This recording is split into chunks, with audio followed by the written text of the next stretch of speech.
this. Because of that whole interactive thing, because of that whole creative thing. There are two kinds of entertainment ultimately. There's passive entertainment and there is active entertainment. And passive entertainment, and I'm not downing passive entertainment here because I have a hell of a lot of books myself, but a passive entertainment does not change with its audience. The passive entertainment, the audience sits there, you sit in front of your TV, you sit in the movie theater, you pick up the book, you read it, you read the comic, whatever it is. The comic doesn't change, the movie doesn't change. The participation of the audience does not make that thing change. Active entertainment, theater, dance, role-playing games. The participation of the audience is an intrinsic part of the experience. If you are playing in a role-playing game, if you are acting in a play, if you are dancing with somebody, you are part of the creative process. That which is created is created with you. You are part of that. And that keeps calling me back, because at the end of the day, much as I would like to finish one of my novels, and much as I enjoy the short stories and the articles and the webcomic and all those other things, the thing that inspires me the most is not only to create things with other people, but to give other people things that they can create things with other people, like this.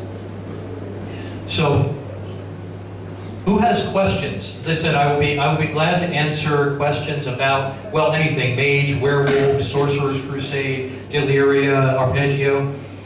Who would like to? I am now opening up the floor to questions. What would people like to know? Yes. Yes. Hi. My name is Yannis. Hello, and Yannis. I would like to ask you this. Many people that play World of Darkness games used to combine vampire, werewolf, or mage in the same setting.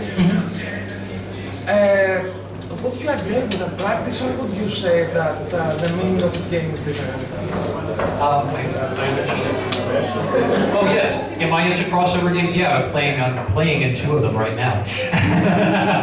Yes, originally, when the World of Darkness was first being formed, Mark and Steve and Stuart had some disagreements over whether or not the games should be able to cross over.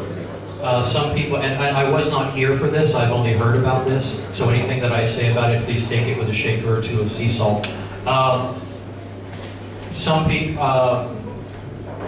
there were the people who thought that each one of the games should be its own game. If you played Vampire, you played Vampire. There were separate rules for Vampire, there was a separate world for Vampire, there was a separate viewpoint for Vampire. If you played Werewolf, anyone who's seen Vampire First Edition, Mage First Edition, and Werewolf First Edition knows there were 3 different rule systems, none of which were play tested, by the way, which explains a lot. And then there were the people who said, no, you should be able to go between them. You should be able to cross over because we're talking about a world of darkness. Therefore, the rules should be compatible. The setting should be compatible. This is not to say that a vampire and a werewolf and a mage are going to see the same things. No, we deliberately said they don't. They see things very differently. But when Bill Bridges, I'll mention some names here in a moment to put this into context, but when Bill Bridges and Andrew Greenberg and I were the line developers for Vampire, Werewolf, and Mage, we said the rules have to be compatible. You have to be able to play one with the other, because if you can't, you are cheating the players out of an experience they may want to have. So my answer to that, the short answer to that long, or the short version of that long answer is yes. I believe in crossover games. I love crossover games. They can definitely get out of hand when you've got your Van Velvet Battle Cyborg and your Immortal Hunter Antediluvian Were Dinosaur, things like that. It can get too much. As Sandy here can attest, we just had a werewolf game collapse with good players and a good GM collapse because the character types, not the players. We play several different games just fine, but the characters were totally incompatible. There was no reason they should be in the same room with one another, much less going on adventures together. So it can be a problem, but overall, I favor as much creativity as you want to bring. To put the names into context, the original line developers for White Wolf were Andrew Greenberg was the original Vampire developer from 1991 to 1995, I think is when he left. Anything that you see, like or dislike about Vampire between the first edition rulebook and Dirty Secrets of the Black Hand, credit or blame Andrew, that's him. Bill Bridges was the Werewolf developer from 1992 to 1995. And in fact took over Mage after poor Jess Hennig left shortly after 3rd edition. I'll probably get into that more later. But Jess, Bill was the creative mind behind Werewolf, one of the creative minds behind Mage, and was a profound influence on me, as well as being the reason, my key to the door at White Wolf. I was the original Mage developer, 1993 to 1999. Succeeded by Jess Hennig, a dear friend of mine who got badly fucked over by the 3rd edition fiasco and really didn't deserve it. And Jennifer Hartshorn, who is also somebody who wound up getting a lot less than she deserved, a lot less credit and a lot less time than she deserved, was the Wraith developer, the original Wraith developer from 1994 to 1995, at which point she picked up Vampire and did several Vampire books, Vampire Dark Ages, and was unfortunately hustled out the door at the end of 1995, beginning of 1996. And Ian Lemke, who was the Changeling developer, the only Changeling the Dreaming developer from 1995 to 1999. There were some books that were put out after that that were done freelance by Nikki Ray and Jackie Casa, who were the Changeling developers from there. Richard Dansky, who was the line developer for Wraith from 1995 to 1997, I think, and then took over as Dark Ages and then left and is now a computer game designer. These are the people. One of the best ideas that Mark, Steve, and Stuart had was up until White Wolf, most role-playing game companies had a property, they call them intellectual properties in America. I don't know about here, but they would have a game line and say Dungeons and Dragons. Okay, TSR owns Dungeons and Dragons. We're going to hire this guy to do this book, and this guy to do this book, and this guy to do this book, and this guy over here. Gary Gygax and Dave Arneson started the ball rolling with Dungeons and Dragons, but they weren't involved for very long. People like Ed Greenwood and I'm blanking on names here, but there were dozens upon dozens of people working on Dungeons and Dragons, being the line editors. This was the same for almost every gaming company. And Steve and Stuart and Mark said, we should have one person be in charge, because we want games that have vision, that they're just not, they're about more than just kicking orc ass. They're about telling stories, opening minds, overturning the truth, kicking in doors, and we want one person in charge to say yes to this, no to this, one driving vision behind each game. This got problematic, and it's unfortunately no longer the system, but between 1991 and 1999/2000, actually, I think more like 2001, really from the beginning to the end of the original World of Darkness, there was one person in charge of per line. And that person's vision, for better and worse, shaped what the line became. So if you want to know who was responsible for what, look at the line that says line developer at the beginning of the book. So anyway, that was a tangent there. I just wanted to put that into context. Next question. Yes. Hi, I'm Achilles. Hello, Achilles. Can you tell us something about the MMO that will come up? The which one? MMO. Oh, the MMO. I can't, unfortunately, because I'm no longer with the company. I know I have heard rumors, but many of the things that I've heard from people I know who are in the company, and I'm not supposed to be hearing the things that I have heard. I do know that there is an MMO, that it is World of Darkness, that it is starting with Vampire. It is based around Vampire, but is supposed to have openings for expansions with the other games, but I'm not involved in that process. And if I was, I would have a non-disclosure agreement, so I couldn't talk about it anyway. Who's next? Yes. Hello, I'm Harris. Can I ask you about your Of course. vision on technocracy? Sure. Regarding technocracy. Mm-hmm. Except from an antagonist on Mage, Mhm. on the traditions. Mm-hmm. The book was about plain technocracy. Yes. How exactly do you imagine that?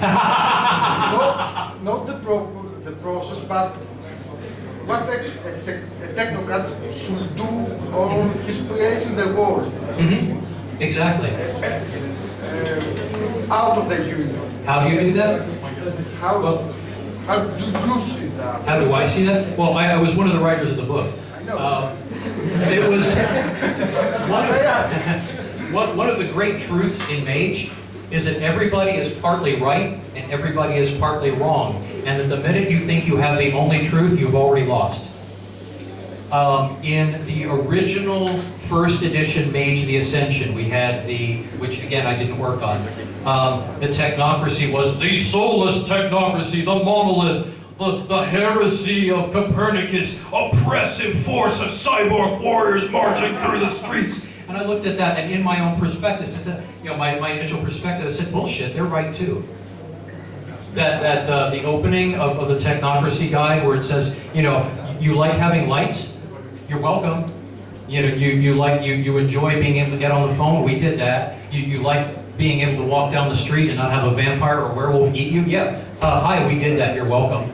Look, we're not really asking for much. We're just asking that you fucking behave. We're going to tell you now how to behave. And if you don't, well, then you're reality deviant. We kick your ass. And the thing is, they're not wrong. No.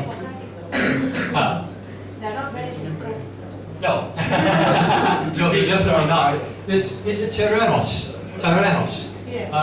But tyrannos is not always wrong. And as you know from your own history, there were many tyrants who were good kings. The idea that somebody needs to step in and say, okay, that's it, enough bullshit. You guys can't handle this yourself. Clearly you need me to do it. Sometimes they're right. If you have total democracy, if you have total anarchy, you have the marauders. You have the magical psychopaths who live in their own reality that is not shared with anybody else's reality, and their reality destroys reality around them. Believe me, we know people like this. You probably know people like this. With Mage, and this was one of my initial creative decisions on this, has anyone in here heard of or seen the film Rashomon? It's a Japanese film. Yes, Kurosawa, yes. Kurosawa's film Rashomon, which was adapted from a play by somebody whose name I can't recall. Kurosawa's film Rashomon tells the story of a crime from 5 different perspectives. 4 of those people were there, actually all 5, 4 of those people were there. One person claims he saw it, although we never really know if he was or not, or if he did or not. All 5 of the stories are completely different.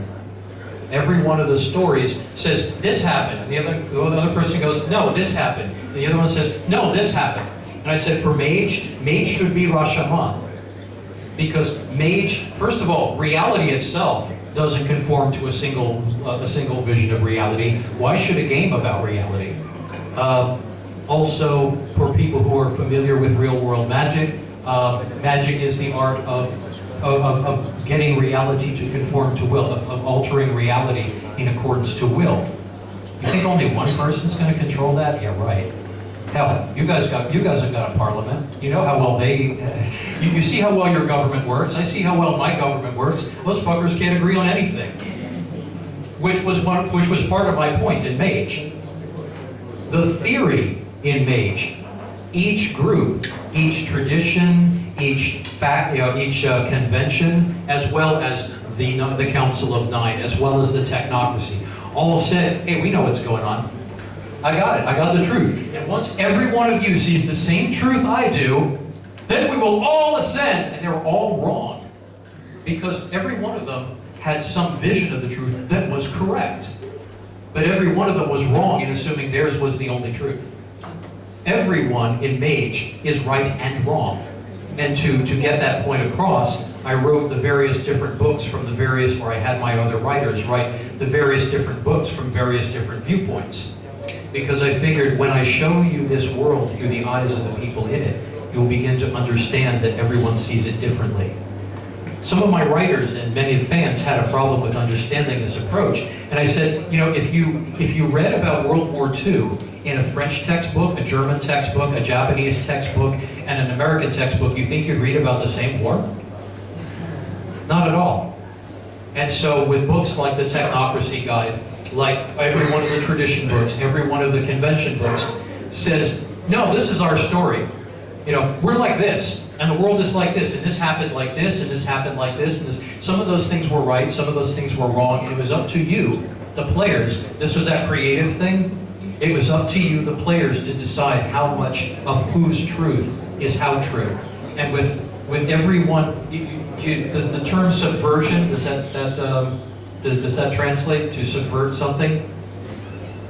The original line developers for White Wolf, all of us, were dedicated to the subversion of the idea of to the idea of, say, the dominant paradigm.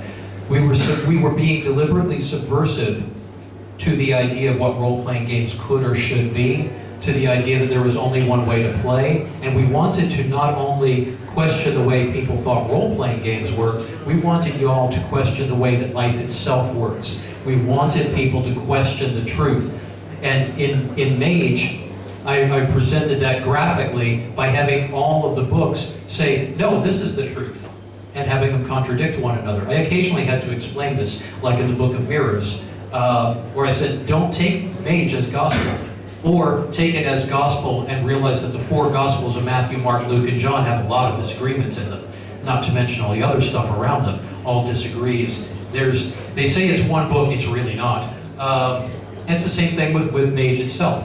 But with the Technocracy Guide, I wanted to perform the ultimate act of subversion by taking the people you had been told for 5 years were the bad guys and going, no, we're the good guys, and proving it. So that's what. Does that answer the question? Yes. Okay, who's next? Yes. Hello, my name is Theodore. Hello, Theodore? Yes. Thank you. I'd like to ask you, which is your best and favorite word? For Mage or in general? For you. And why? There were a couple of different answers to that. Anybody who knows me knows that I never answer anything simply. My proudest work of my entire career to date is the book that I shared with Damiano, with Sandy here, Ravens in the Library, which unfortunately is no longer available. I'm sorry, guys. It was a benefit project. That is my proudest work because it was done to help save my friend, our best friend. S.J. Tucker, whose music was playing when you came in, she is magic. I say this not only as her friend, but as someone who noticed this about her when we first met about 6 years ago. Her music is magic. Her life is magic. She is a real life Deliria or Mage character. That's the way she lives her life. Her partner lives her life. That's the effect she brings when she meets people, and that's the effect that her music brings. She got very sick about 2 years ago, and in America, we don't believe in no health care. Health care is for Nazi socialists. So she, being an artist, did not have health care. So she was looking at a $60,000, $70,000 medical bill, which would have destroyed her career. She would have had to stop doing what she was doing. We thought for a while, we thought it might be a life-threatening condition, which on some levels it was. She could have died from it, probably wouldn't have, but it would have ended her life as she knew it and as we knew it. We said, damn, fuck no, that is not going to happen. So originally Suge, SJ is Suge. Originally Suge and her partner Kay started selling her CDs at a discount to raise money. And a bunch of us started doing benefits. There were people who did weaving, there were people who did photography, there were people who who contributed things that they owned or things that they could make. Originally, I had said that people who contributed to the Save Our Suge Foundation would have characters appear in Arpeggio, which several of them have, and there are lots more to continue. But I was letting people know, spreading the word about Save Our Suge. And our friend, people know Laurel K. Hamilton, the author Laurel K. Hamilton? Yes. Laurel is a friend of Suj, and she and I are acquainted. And I was writing an email to her, and I said, was telling her about the situation, telling her about Save Our Suj, and I said, I'm thinking about editing an anthology, a benefit anthology to raise money. If I did, would you be interested? And then I stopped and I looked at that sentence because I hadn't been thinking anything of the kind until I wrote those words. And then I thought, I could do this. I've published books. I know how this works. You know, I've worked every end of publishing in my 20 years in publishing. I could do this. So I called up Sandy and said, I just had this really insane idea. You want to do this? And she said yes. So we did. And within several days, we had sent out emails to various different writers and artists, people I knew, people I only vaguely knew, people I knew about, but I knew Suj. And I said, you know, we're doing this book. Can you contribute a story? Can you contribute a piece of art to this? And Neil Gaiman was the first one who said yes. After that, Neil fucking Gaiman was the first person who wasn't a personal fan of Suj. And I will take this moment to do one brief tangent. Neil fucking Gaiman is an awesome fucking human being. He is a great guy, and don't ever let anybody say otherwise. He is one of the good guys. But the first person who was not a personal friend of Suj who said yes was Neil. After that, it was Charles DeLint. After that, it was Terry Windling. We had Francesca Leah Block. We had Holly Black, Storm Constantine, Shannon McGuire. And we had this amazing all-star lineup in less than a week. At which point, Sandy and I called up Suj and told her about it and listened to her freak out on the cell phone. It took us a little over 2.5 months to put this book together, and we sold through we sold through 5 print runs of it before we contractually had to take it out of print because it was a benefit, and because some of the people who contributed stories like Neil and Charles and Holly and not Holly, Holly's is actually Francesca. Those stories are still in print in other books. So contractually, we had to take it out of print when Suj's medical bills were covered. But Suj's medical bills were covered in 6 months.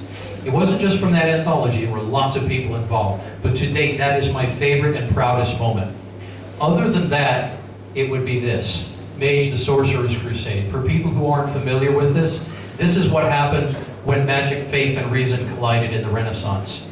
I won't bore you with the details, but I had a lot of people working with me on this. I wrote most of it, but I had a lot of sources from all over the world. I had a Chinese source, German, French, Italian, Arab people checking over my history, checking over the language to avoid embarrassing mistakes. And it is exactly what I wanted it to be. If I had this to do over again, there's almost nothing about it I would change, which is a hell of a thing to say about something you wrote 12 fucking years ago. This would probably be my, Cult of Ecstasy. Cult of Ecstasy came from here to there in 2 weeks. And I didn't realize until I had finished it that it was the most personal book I have written to date. The original Cult of Ecstasy, the one with the prismatic cover.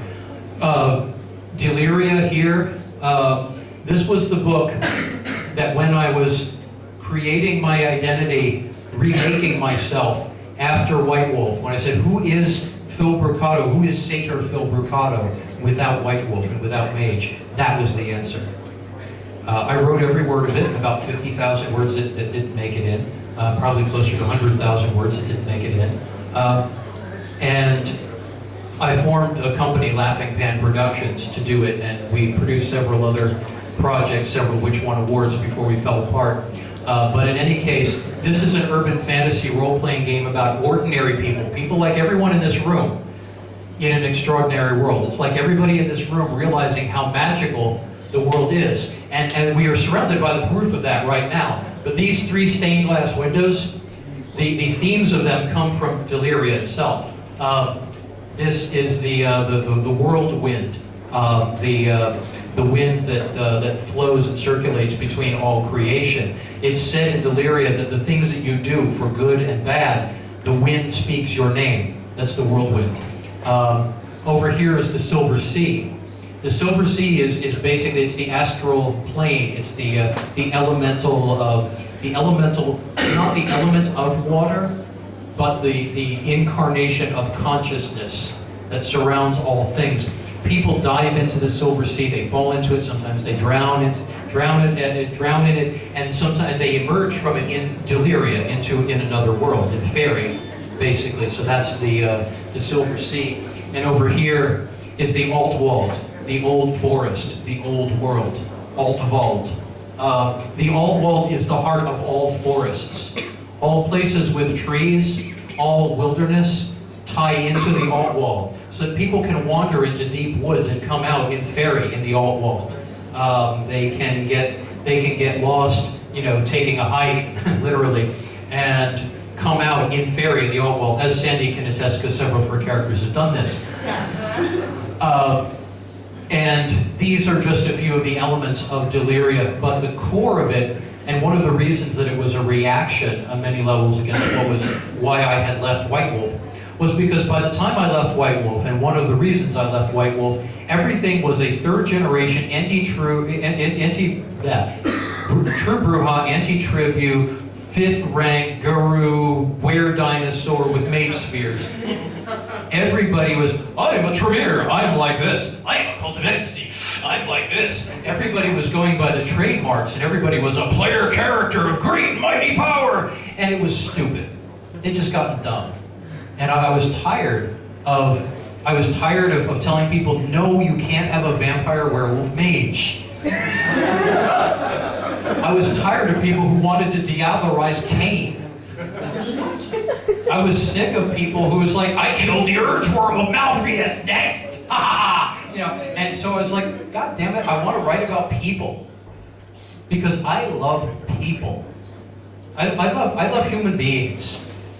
These things, the wizards and demons and wizards and demons and vampires, they're fun to play. They're archetypes. Archetypes?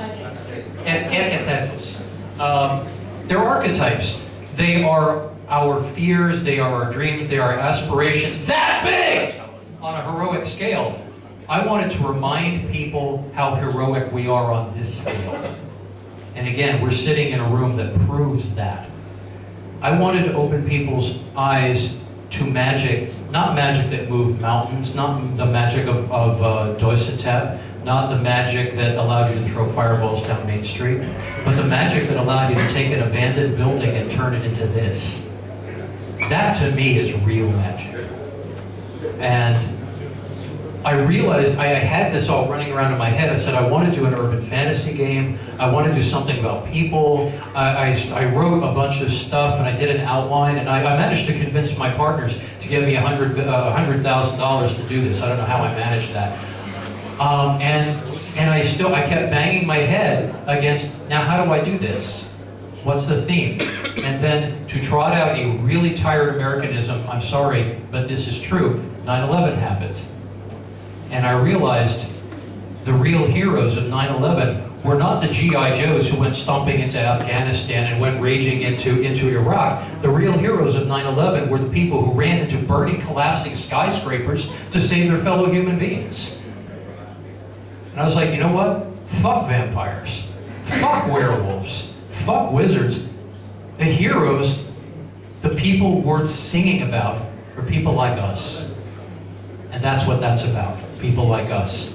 Yeah, there's magic in it, but it's the magic of a bus driver who finds his way down a strange street, who picks up an odd person and has his world turned upside down. It's the magic of a little girl whose stuffed animal talks to her. It's the magic of an old man who thinks that he's seen and done everything in life and then discovers that his life has just started. That's what Deliria is about. And for